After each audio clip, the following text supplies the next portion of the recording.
Bismillahirrahmanirrahim. Assalamualaikum warahmatullahi wabarakatuh dan juga salam sejahtera diucapkan kepada anda semua kerana sudi lagi mengintai ke dalam channel ini. Kali ini kita akan berbicara tentang kisah Al-Ma'unah.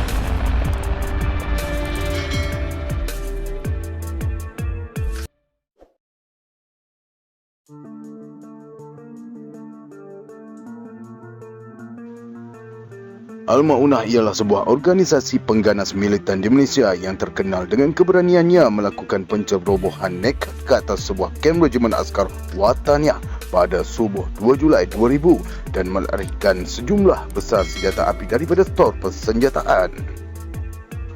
Kumpulan tersebut kemudian mendirikan penggalan rahsianya di kawasan hutan berhampiran perkampungan di Sauk, negeri Perak dan terlibat di dalam pertempuran di antara Angkatan Tentera Malaysia dan Polis Diraja Malaysia.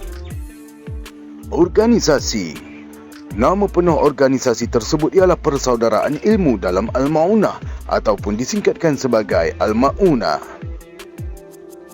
Laman web organisasi tersebut menerangkan bahawa Al-Ma'unah ialah sebuah pertubuhan yang terlibat dalam ilmu persilatan yang turut menggunakan tenaga dalaman dan mempelajari ilmu perubatan tradisional Islam.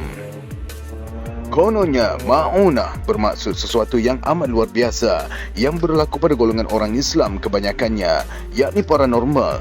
Pertubuhan ini dikatakan mempunyai keahlian seramai 1,000 ikhwan yang berampak di Malaysia, Brunei, Singapura, Mesir dan Arab Saudi. Muhammad Amin bin Muhammad Razali yang merupakan pemimpin kepada 29 ahli kumpulan Al-Ma'unah mengetuai misinya untuk menggulingkan kerajaan Malaysia.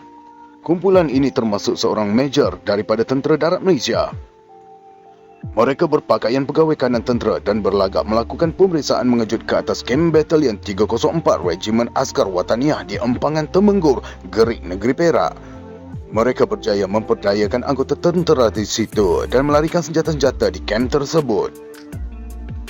Mereka sebelum ini memperolehi maklumat tentang kelemahan sistem keselamatan kem tentera melalui pelbagai jalan keluar dan melindungi 3 unit kenderaan pacuan 4 roda jenis Pajero. Kenderaan Pajero yang dikatakan sama digunakan oleh tentera diwarnakan dengan warna hijau dan menggunakan nombor pendaftaran palsu di sebuah garaj rumah di Kati untuk digunakan khas sebagai kenderaan masuk kumpulan tersebut.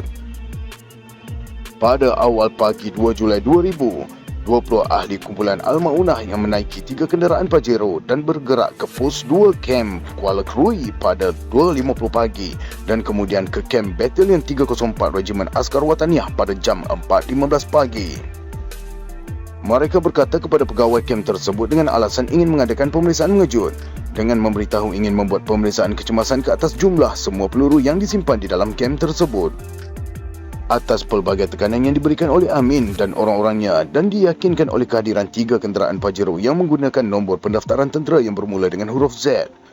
Anggota tentera di 2 kem tersebut berjaya diperdayakan dengan membawa mereka masuk ke dalam kem, tetapi satu daripada pelbagai jenis senjata, peluru dan kelengkapan tentera termasuk peralatan komunikasi dan lain-lain setelah membantu kumpulan itu membawa senjata-senjata itu ke dalam 3 unit kenderaan Pajero. Mereka berjaya melarikan sejumlah besar senjata api dan amunisi, iaitu sebanyak 97 laras rifle M16, 2 laras rifle Steyr AUG, 4 senjata machine gun kegunaan ARM GPMG, 6 laras machine gun ringan, 5 pelancar bom tangan M203, 182 kelopak M16, 8 laras tambahan machine gun kegunaan ARM, 3 laras tambahan machine gun ringan, 26 bilah pisau bayonet, 9,095 butir peluru berkaliber 5.56 mm dan 60 butir kartus peluru bom tangan yang berkaliber 40 mm. 27 orang ahli tersebut kemudian menyembunyikan diri di dalam hutan Bukit Jenalik, Sauk di negeri Perak. Amin mengagih-agihkan semua senjata-senjata yang dilarikan tersebut kepada orang-orangnya untuk dilatih. Bunyi tembakan yang jarang didengar oleh penduduk kampung hasil daripada tembakan senjata api tersebut telah menarik perhatian polis.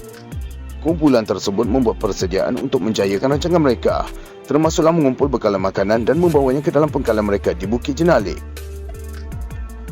Bekalan makanan yang diperolehi itu hanyalah cukup untuk 3 bulan sahaja. Mereka juga turut memperolehi senjata lain seperti parang dan senjata senapang panah untuk menjayakan misi mereka.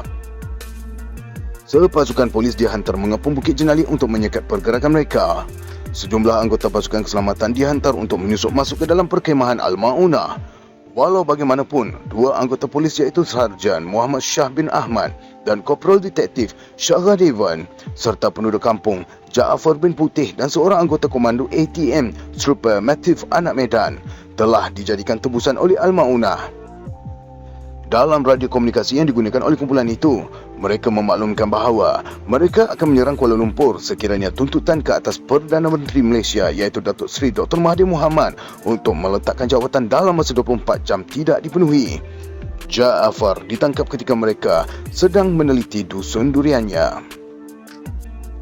Muhammad Shah bin Ahmad menceritakan semasa percubaan selama lebih 4 hari, anggota pasukan keselamatan tersebut telah diseksa dan dianiaya.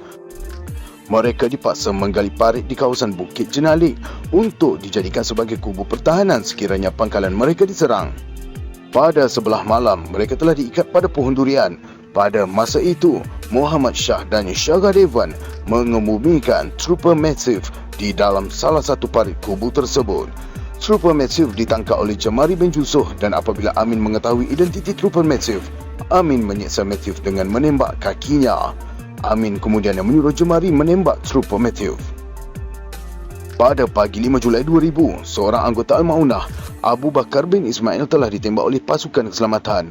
Sebagai tindak balas, Amin dan rakan-rakannya bertindak membalas tembakan. Semasa tembak-menembak tersebut, Syahra Devan telah ditembak mati. Mayat Syahra Devan kemudiannya dikebumikan bersebelahan Trooper Matthew oleh Muhammad Shah dan Jaafar. Serah diri. Kumpulan Al-Maunah kemudian menyerah diri dan pemimpin yang dikatakan orang yang mendalangi percubaan untuk melancarkan pemberontakan menggulingkan raja. Kerajaan Malaysia bertindak memerangi ahli kumpulan Al-Maunah selepas memberi peluang untuk kumpulan tersebut menyerah diri dan menghentikan sebarang percubaan untuk mendapatkan sokongan awam kepada ahli kumpulan Al-Maunah dan menyatupadukan mereka kembali kepada masyarakat. Muhammad Amin kemudian menyerahkan diri. Sebelum itu, beliau yang bersenjatakan rifle M16 dan M203 telah menarik kolor pakaian Lieutenant General Zaini Muhammad Said, iaitu Komander Tentera Darat Malaysia dan cuba untuk menembaknya dari jarak dekat. Tetapi Zaini bertindak menepis laras senjata Amin dan telah tertembak salah seorang anggota militan. Zaini kemudian yang dianugerahkan pingat Seri Pahlawan Gagah Perkasa atas keberaniannya dan sumbangannya menamatkan keganasan tersebut tanpa mempedulikan nyawa beliau. Sebenarnya, 2 jam sebelum insiden tersebut, ASP Abdul Razak bin Muhammad Yusof terlebih dahulu bergerak ke markas tersebut bersama dengan 20 orang anggota pasukan elitnya 69 komando. Menaiki bukit ke arah di kumpulan Al-Maunah berkhemah. Setelah mendapat perlindungan yang sesuai untuk ahli kumpulannya, Abdul Razak bergerak bersendirian menyelinap masuk ke dalam kubu. Dengan sikap berani dan tawakal, beliau menemui sendiri ketua kumpulan Al-Maunah iaitu Amin.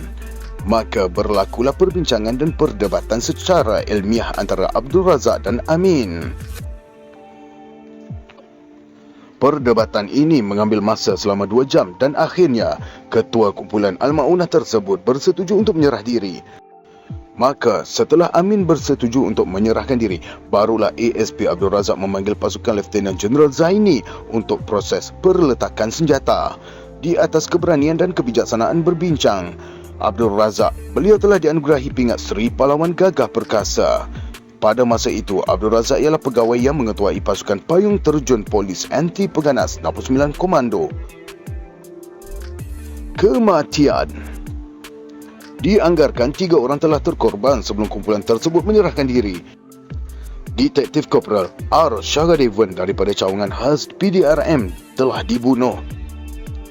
Sebahagiannya mendakwa beliau terbunuh semasa pengepungan oleh 59 anggota polis dan tentera. Pengganas militan tersebut turut membunuh seorang anggota komando iaitu Trooper Matthew Anak Medan daripada grup gerak khas ATM yang mana beliau ditembak mati oleh Jemari Yusof. Kesemuanya diseksa sebelum dibunuh.